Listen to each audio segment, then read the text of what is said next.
in contrast to perfectly elastic collisions, or just elastic collisions, we have inelastic collisions. Inelastic collisions are collisions that do not conserve kinetic energy. So the total kinetic energy before the collision occurs does not equal the total kinetic energy after the collision occurs.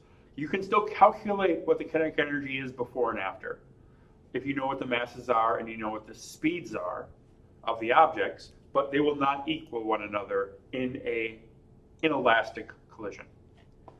Now, there's a type of inelastic collision called a perfectly inelastic collision, where the two objects that collide stick together after the collision. So here I have object 1 with some initial velocity and object 2 with some initial velocity. Object 1 is going to collide with object 2, and after the collision, they're going to stick together. When this occurs, the final velocity is the same for both objects, right? They're stuck together. They have to be the same final velocity. If they were different final velocities, they'd separate. So imagine these things are stuck together, so there's only one velocity at the end that you need to calculate for these two objects. Manipulating our conservation of linear momentum equation, we have the initial linear momentum from object 1, the mass of object 1 times the initial velocity of object 1, plus the mass of object 2 times the initial velocity of object 2, has to equal the sum of the masses, because now they're one object, they're stuck together, times the final velocity of that combined object. So the equation I have here highlighted, or squared, big square around it, is for perfectly inelastic collisions only.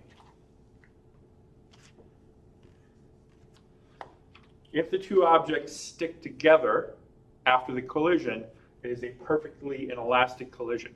Kinetic energy is not conserved, but momentum still is, and you can simplify the momentum equation a bit because you have your two objects physically stuck together.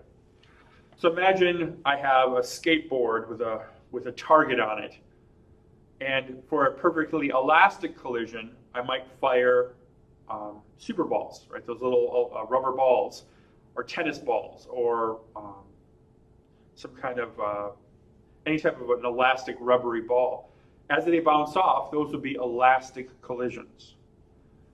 As opposed to inelastic collisions, might be a beanbag. A beanbag hits it, might bounce off a little bit, but not that much. That would definitely be an inelastic collision. And a perfectly inelastic collision is where something sticks. So imagine I put Velcro on the board and I fire tennis balls, and the tennis balls stick after the collision.